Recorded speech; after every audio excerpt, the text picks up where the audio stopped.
Assalamualaikum warahmatullahi wabarakatuh. Sebelumnya, perkenalkan, nama saya Irham Bagus Satyarso dari jurusan Teknik Informatika dengan NIM 2020103703112333. Pada kesempatan kali ini, saya akan menjelaskan tugas pemodelan data. Di sini, saya akan menjelaskan dua program. Yang pertama, tugas 1, dan yang kedua adalah tugas 2. Nah, langsung saja ke tugas satunya dulu. Pertama-tama, kita import terlebih dahulu library-nya yang berguna untuk menjalankan fungsi-fungsi yang ada di dalam program. Di sini ada perulangan yang logikanya ini eh, jika random interval kurang dari num, maka fungsi akan break dan lanjut ke arrival time 0. Nah, tiap perulangan di sini, maka indeks dari customer akan ditambahkan 1. Break ini maksudnya perulangan for if dengan num ditambahkan ke perhitungan dan mengembalikan nilainya. Nah, untuk customer pertama ini, eh, nilainya adalah 0. Nah, customer pertama itu nilainya 0. Eh, kemudian untuk 1 dan 6 ini maksudnya adalah sebagai service tiap customer memiliki selisih waktu 1 sampai 6 menit. Nah, kemudian tim service begin ini adalah dimulainya dari kedatangan customer pertama. Kemudian antrian ini dimulai dari 0.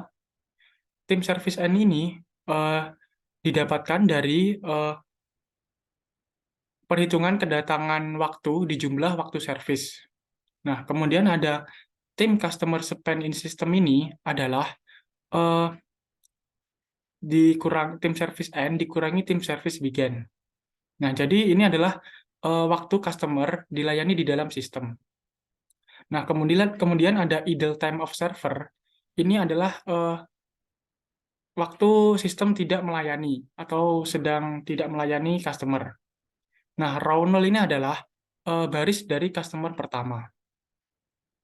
Nah, kemudian setelah proses perhitungan semua selesai, maka nilai dari hasil perhitungan akan dimasukkan di dalam variabel D ini dan akan ditampilkan dalam bentuk tabel seperti di bawah ini. Semua proses perhitungan di atas merupakan tujuan dari memperoleh masing-masing nilai dari customer pertama.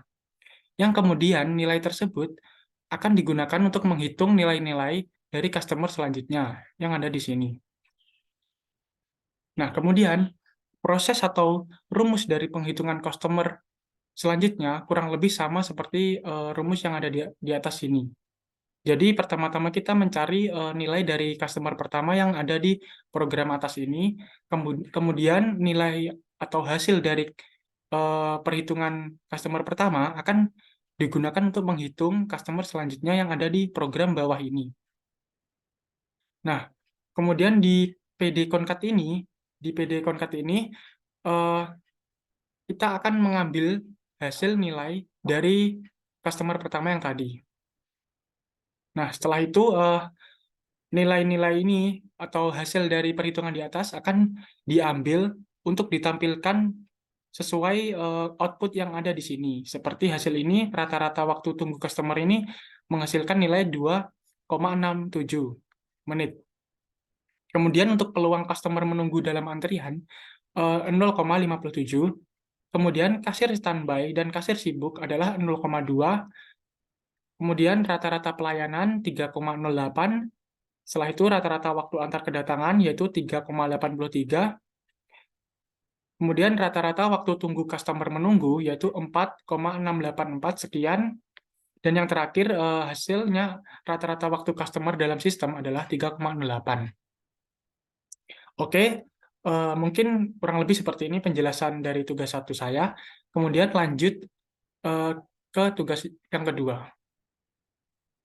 Nah, di sini pertama kita adalah inisialisasi nilai variabel yang akan kita pakai, yaitu ada row, interval time, arrival time, service time able, dan kemudian ada random service time able dengan random diacak secara random 0 sampai 100.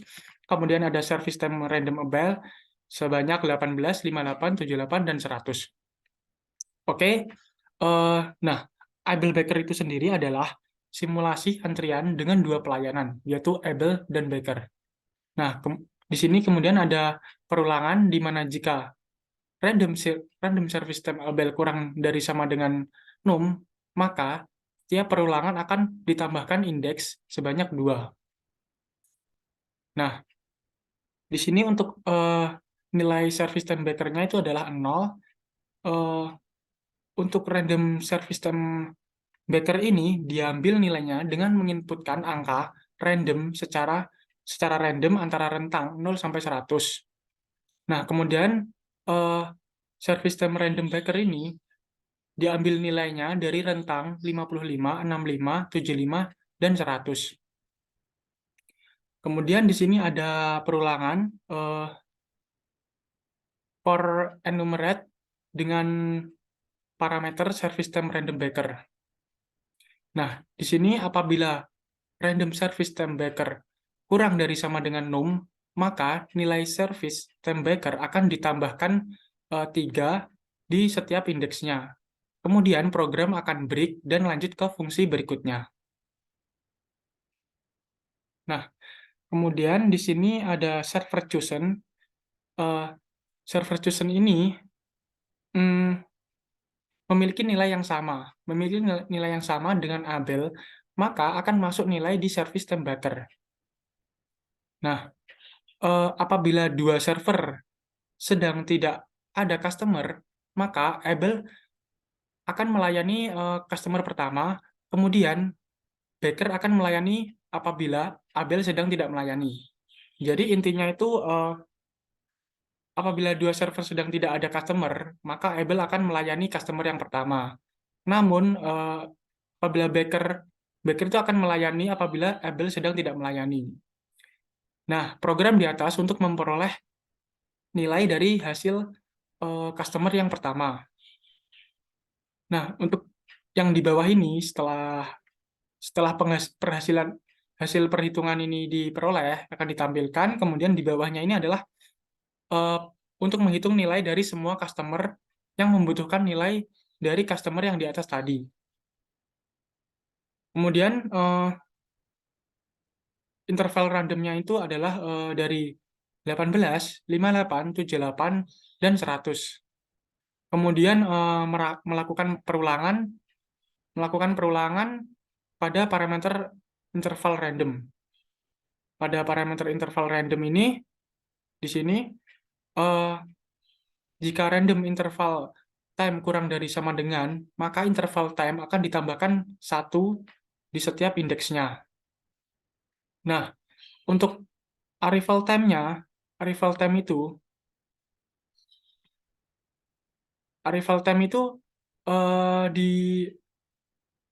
diambil dari baris arrival time yang dijumlahkan interval time. Nah, di sini ada when able available. Ada when able available ini yang nilainya itu diambil dari baris server dari baris service completion time able. Dan begitupun Baker. Jadi dia mengambil nilai dari baris service completion time able dan begitupun juga Baker. Dengan server yang dipilih adalah Abel. Kemudian jika arrival time lebih dari sama dengan when Baker available dan arrival time lebih dari sama dengan when Baker available, maka dia akan mengambil server milik Abel, begitupun sebaliknya. Nah, di sini nilai-nilai dari yang didapat dari proses penghitungan di atas akan diinputkan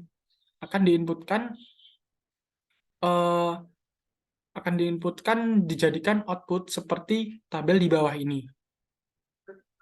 Jadi nilai-nilai yang telah dihitung tadi akan di pd.series atau diinputkan ke dalam sebuah tabel yang menghasilkan output seperti ini. Nah, di sini ada pengambilan nilai dari perhitungan yang di atas tadi. Mungkin seperti itu penjelasan singkat saya mengenai tugas pemodelan data. Eh, Mohon maaf apabila ada kata yang kurang berkenan. Sekian, terima kasih. Wassalamualaikum warahmatullahi wabarakatuh.